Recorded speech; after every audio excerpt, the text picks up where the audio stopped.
They didn't wait behind walls. They didn't beg for mercy. They didn't fight like they were supposed to.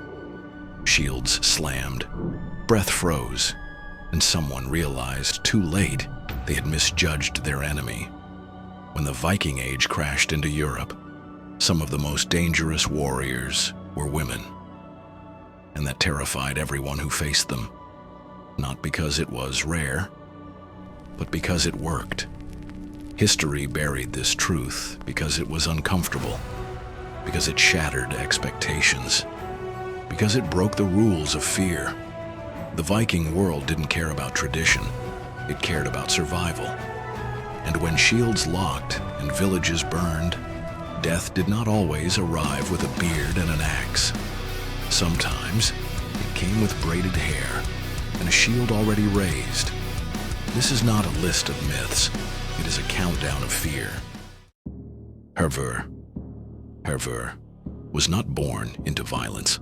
She chose it. From a young age, she rejected the life expected of her. She dressed as a man, took a man's name, and trained with weapons meant to kill, not threaten. In a world where hesitation meant death, she learned to move without it. She wandered alone through dangerous lands, fighting duels not for glory, but survival. She robbed graves because the dead could no longer defend themselves.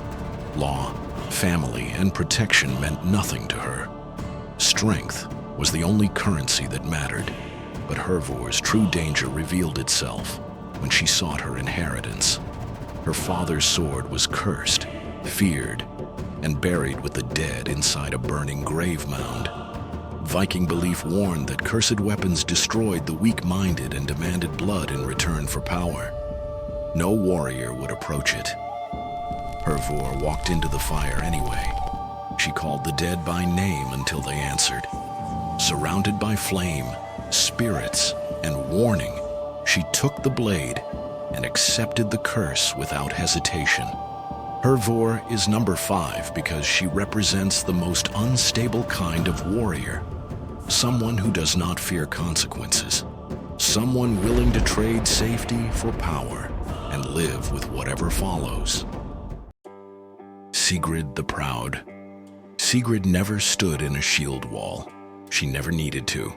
She ruled in a political world where marriage was a weapon and refusal was an act of war. Kings crossed seas to claim her hand, not for love, but for control. Each believed he could tame her. Each was wrong. When one king insulted her gods and demanded submission, Sigrid invited him to stay the night. While he slept, she locked him inside a hall and burned it to the ground, along with every man who followed him. This was not rage. It was policy. And once that lesson was learned, it never had to be taught again.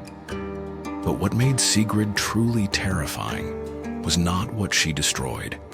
It was what she never had to repeat. From that moment, her reputation hardened into certainty. Disrespect meant death. There were no warnings, no negotiations, no forgiveness. She is number 4 because she shows a different kind of danger, political violence. She did not swing a sword, yet men died because she decided they would. But raw power was only one side of Viking fear. The other lived in belief. Brynhildr. Brynhildr exists where history dissolves into belief. She appears in the sagas as a warrior trained for combat and judgment. A woman who decided fate itself, who lived, who died, who was remembered. Was she human? Was she divine? Or something between? The question does not matter. What matters is that the Vikings believed in her. They believed women could carry death, honor, and consequence. That women could judge warriors. That war did not belong to men alone. And when warriors believe someone controls fate, they hesitate. And on a battlefield, hesitation is a death sentence. Brynhildr is dangerous because belief shapes behavior. Belief decides outcomes long before blades ever clash. She stands at number 3 because belief is a weapon, and the Vikings wielded it without hesitation. Freydís Eiríksdóttir, Vinland was meant to be a new beginning. Instead, it became a breaking point. When violence erupted, the Viking settlers collapsed. Weapons fell. Men ran into the forest, abandoning ground, honor, and confidence. Fear spread faster than steel ever could. Freydís did not run. She was pregnant, outnumbered, alone. She seized a fallen sword, struck it against her bare chest, and screamed, not in fear but in challenge, a raw animal sound meant to shatter resolve. The enemy believed something unnatural stood before them. They fled. In war, the first thing that dies is courage, and Freydís knew exactly where to strike. She understood something many warriors never do. The enemy didn't lose a fight. They lost themselves. Later, she would manipulate allies, order executions, and secure power through blood. But this moment defines her. She is number 2 because she did not defeat enemies. She broke their minds. Lagertha. Lagertha was not a moment. She was a system. Where others became legends through a single act, Lagertha became dangerous through endurance. She fought in shield walls when women were expected to flee. She stood shoulder to shoulder with men who believed strength belonged to them. And when the line broke, she did not collapse. She adjusted. This is where her story begins. Not with glory, but with survival. She learned early that brute force wins battles, but adaptation wins wars. When raids failed, she reorganized. When alliances shifted, she moved faster than betrayal. When enemies underestimated her, they paid for it slowly. Lagertha did not chase chaos. She learned to control it. She became a leader not by shouting louder, but by lasting longer. While others burned bright and disappeared, she stayed. She remembered names. She watched patterns. She waited. And when power presented itself, she did not hesitate. She ruled land. She commanded loyalty. She understood that fear alone is unstable, but fear mixed with respect becomes permanent. Men followed her not because they were forced to, but because resisting her always cost more. Yet what truly separates Lagertha from every name before her is not what she conquered. It is what she survived. She outlived rivals. She outlasted legends. She endured betrayal, loss, and the slow erosion that destroys most warriors. Others died violently. Others became myths. Lagertha remained.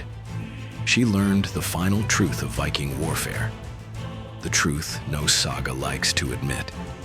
Victory does not belong to the strongest. It belongs to the one who adapts when the world changes. That is why Lagertha stands at number 1. Not because she was the fiercest, not because she was the most feared in a single moment, but because she mastered every form of power, physical, political, psychological, and then learned how to keep it. The Vikings did not fear her because she fought like a man. They feared her because she fought like time itself, relentless, patient, unavoidable. And when the age of heroes ended, Lagertha was still standing.